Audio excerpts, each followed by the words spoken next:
Hi, I'm Brad Sugars and these are the Business Basics.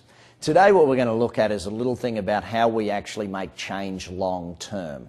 You know, hopefully you've watched my video on the formula for change. If you haven't, please go watch that one as well. Today we look at problems. Now, most of the time when we come to change, I would prefer it was proactive. You know, what I mean by that? Real simple. I would prefer you made change before it happened. See, in life you're going to learn things. Would you rather read the book before you got to the problem, or would you rather have to deal with it because you made the mistake, the learning experience, so to speak? Well, see, on planet Earth we're going to have problems. The challenge is you can do one of two things. You can either front up to the problem, face the mirror and deal with it, or you can run away with it. Problem on planet Earth, though, is guess what shape it is? Yeah, it's round. If you run away from the problem long enough, guess what? It's coming straight back at you. And guess what? It's a whole lot bigger by the time you get back to the problem. You know, we've all had this happen to us time and time again. Front up to the problem faster, sooner, and then we can make the change. And let me show you how we make that change. Well, in fact, before we get to the change, I want to just illustrate something. You're going to travel down this roadway called life. You're going to need to make change. The question is, at what point?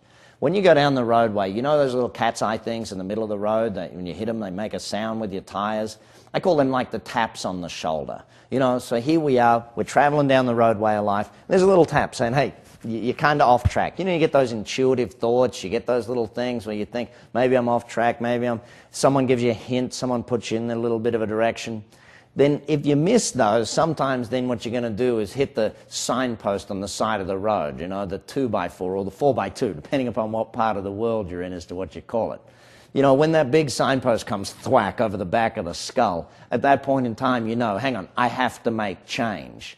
Now, the question is, at what level are you willing to make change? I know for me, I've learned to adjust so that I make change when there's a tap on the shoulder, rather than waiting for the big hit over the back of the head. Now, some people, they don't even wait for the little tap, or they don't even make change when they get the hit over the head. They wait for the Mack truck. They have the heart attack, the stroke. They have the divorce. They have the financial disaster before they have to make their change. I call that the proverbial Mack truck. You know, running in headlong into a Mack truck, not fun. But this roadway of life is going to give us taps. It's going to give us, well, the hits over the head. It's going to give us the Mack trucks and tell us we need to make change.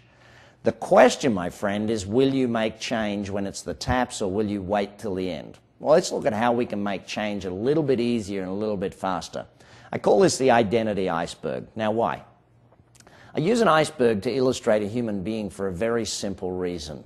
Most of the iceberg is below the waterline. Same with a human being. Most of a human being is not visible to other people. You don't get to know much about them. You know, you get to see the 10 or 20% that's above the waterline. But the same as the Titanic, it's what's below the water that actually sinks the ship. So here we are looking at the identity iceberg. What do we see about people? Well, what we get to see is their actions, which come from their decisions. We call that their behaviors. So here we are watching the behaviors of a person. We get to see those behaviors, how they act. Now, if you're going to make change, you don't want to make short-term change. You want to make long-term change. The challenge is that most people just try and do behavioral change. Let's say, for example, you want to get fit. So they say, I'm going to go for a run. You know, that's a behavioral change. There's no changes down deep. There's just the behavioral change. They start running. They go out the first morning, have a run, feel pretty good for themselves after the first day, a little bit sore, didn't take it too hard. Second day, they go out, they go a bit harder. They're running past their neighbor's house early in the morning thinking, you know what, get out of bed, you lazy people. Come on, come for a run with me. Third morning, they wake up, they're a little bit stiff, and they notice there's a little bit of rain outside. Yeah, maybe I'm not going to go today. You know, let me just roll over for 5 minutes. 5 becomes 25, then it's, oh, I can't go now, I'll be too late, you know, it's just not going to happen.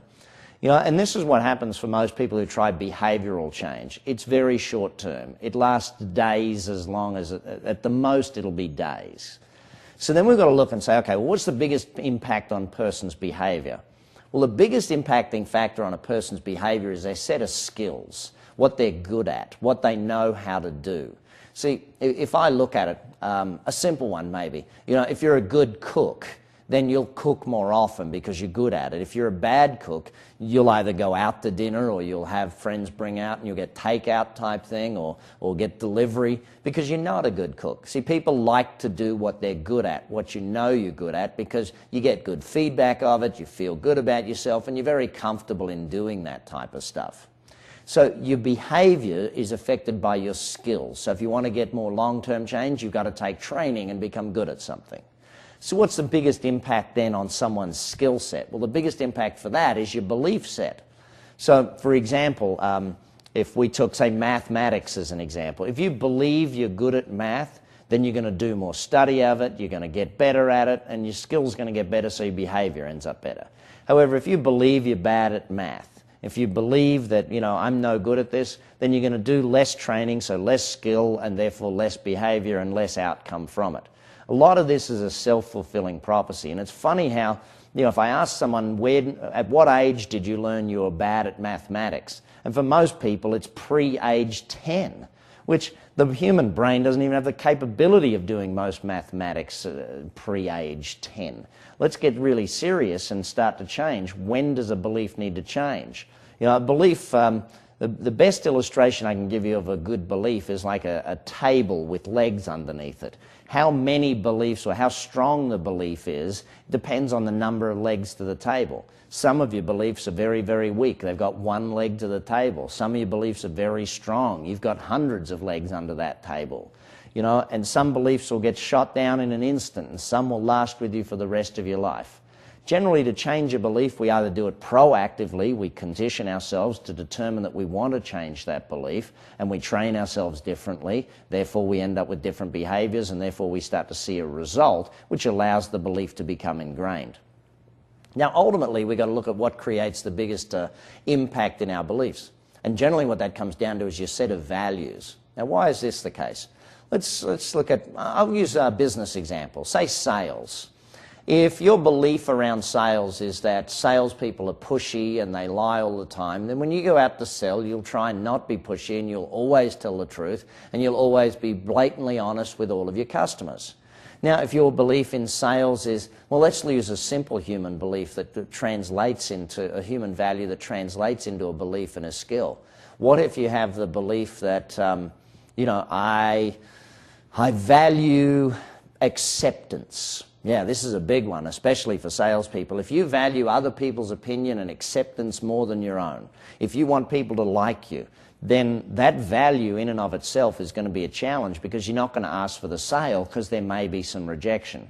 So can you see how values impacts beliefs, impacts the skill set, and impacts the behaviors, and therefore impacts the results? Now, ultimately, at the bottom of the iceberg, we've got your identity. These are using the two most powerful words in the English language, I am. I am. Any statement after I am is part of your identity. And it's really interesting that most people's identity, they've never tried to sit down and work it out for themselves. Is your identity, I am rich? Is your identity, I'm fit and healthy? Is your identity, I am a great friend, a great husband, great wife, great business person? What is your identity of yourself? The I am statements, if you haven't set them up for yourself, you need to go and sit down and proactively do all this, not reactively live with the ones that just happen to come up over your lifetime and the influence of the people you have around you. Speaking of the people around you, that's your environment. The iceberg is surrounded by water and shaped by the water around it and the currents and the tides and the movements, the same way you're shaped by the environment you have.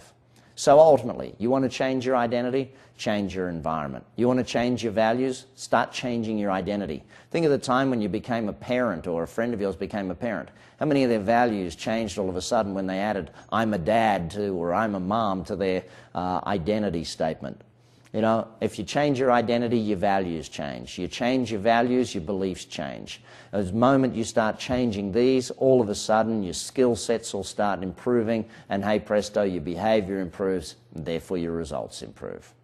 I'm Brad Sugars, and these are the Business Basics.